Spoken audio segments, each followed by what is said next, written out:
So it's now official. New York Governor Andrew Cuomo just got Me Too'd right out of office. There is no doubt in my mind the man is a dirtbag who feeds off his power, especially power over women. I believe, actually, all 11 women who made claims against him, from the cheek kisses and hugs that made women feel uncomfortable to the worst of the allegations that he ran his hand up the shirt of a female staffer. But let's be clear. Democrats should have demanded he resign a long time ago. His decision to send infected China virus patients back into nursing homes killed thousands of New Yorkers. Then, don't forget, he then doctored the numbers too, okay? But instead of holding a killer responsible for all of that, the Democrat Party patiently waited. You see, because the deadly nursing home scandal is not just a Cuomo problem.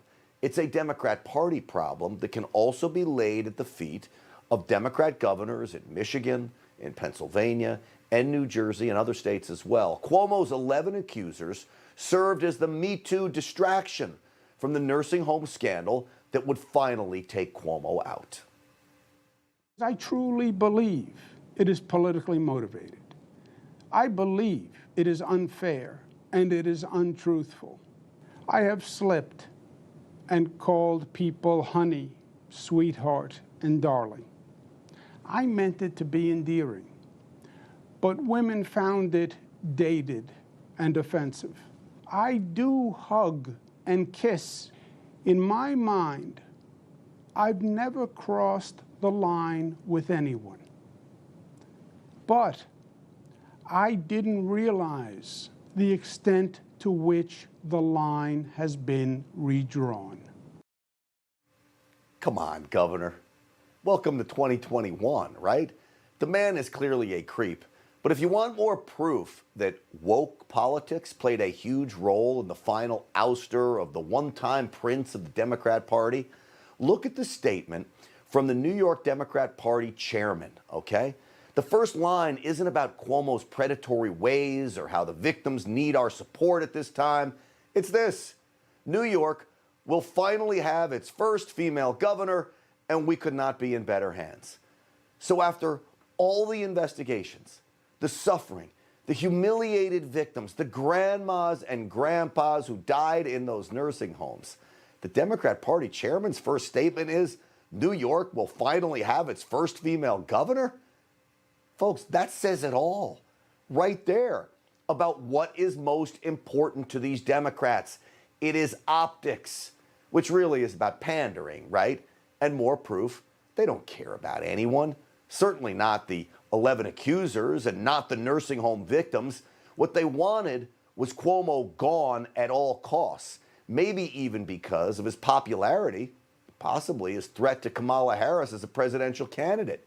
Listen to NBC lament about the timing of Cuomo's resignation announcement just hours before the Democrats pushed that radical infrastructure bill through the Senate and right before Joe Biden's announcement. They have just had what is arguably the most significant political victory of President Biden's time in office, and Governor Cuomo using the power of his own newsmaking ability to squash that in the moment.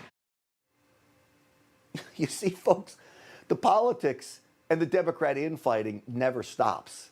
Now let's hope New York's newest governor takes the advice of former Trump attorney Jenna Ellis and immediately appoints a special prosecutor to investigate Cuomo over his deadly actions sending infected patients back into those nursing homes. We'll see. I doubt it'll happen. Well, joining me now is someone who lost her mother in a New York nursing home thanks to Cuomo's cover-up. She then founded Voices for Seniors. Vivian Zayas is here. Also with us, Republican New York State Senator Thomas Omar. Vivian, Thomas, welcome to you both. Thank you. Good evening. Vivian, let me ask you first, what are your thoughts now on the governor's resignation? I actually didn't find it endearing when he said that who cares where these seniors died. So we're elated, but we actually still want answers as to why this situation happened in the first place. Well, Senator, I guess that gets to you and the state assembly there in New York. I know Republicans are not in control, but is there any way Governor Cuomo can still be held accountable for these nursing home deaths? Absolutely, and we are going to continue in that effort. The sexual harassment allegations were but one aspect of all the things contributing to Governor Cuomo stepping down. We're not exactly singing "Ding Dong, the Wicked Witch is dead," but if there is a Dorothy to this story, it's Janice Dean and it's Voices for Senior, who have kept up the pressure with myself and my Republican colleagues, Assemblyman Ron Kim, and pushing to get to this point, to get a tyrannical, dictatorial governor to leave office. He claims no due process, yet he's not sticking with it to follow through with due process and defend himself. We need to move forward in New York State from this. Senator, I will back you up. Janice Dean, she works over at Fox, but she's been instrumental in helping me keep this story going forward, too. She's introduced me to other victims. It shows you that we can all work together for a common cause. Vivian, how frustrated are you? I mean, we all feel for Governor Cuomo's alleged victims and all this from the sexual harassment, but how frustrated are you that this nursing home scandal got buried?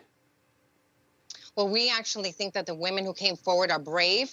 My group consists 80% of women, and we have been fighting for about over a year and a half, trying to get answers for what happened to our parents. And this is only the beginning. So we're going to continue to go forward to look for what we call is closure and accountability for their lives. All right. Senator, let me play a soundbite for you from Joe Biden today and his reaction to the governor stepping down. How would you assess his 10.5 years as governor of the state? In terms of his personal behavior or what he's done as a governor? What he's done as a governor. I thought he's done a hell of a job. And both on everything from access to voting to infrastructure, the whole range of things. That's why it's so sad. This is what we get, Senator. He's done a hell of a job. You've got people like poor Vivian and losing their loved ones, and he's now praising the governor after stepping down in sexual misconduct allegations, Senator. That's extremely disappointing. He did a good job sending 15,000 seniors to their deaths, sending over 9,000 COVID-positive hospital patients into nursing homes. That's not doing a good job. That's a failure, and that's a failure that I will continue to fight with Voices for Senior and Janice Dean coming up to make sure that we get closure for them on this atrocity that Governor Cuomo foisted upon the senior citizens of our state. Well, that is certainly what we would all like to see here. Vivian, I'll give you the last word. If there's anything you want people to know out there right now, especially coming from Voices for Seniors, what would it be?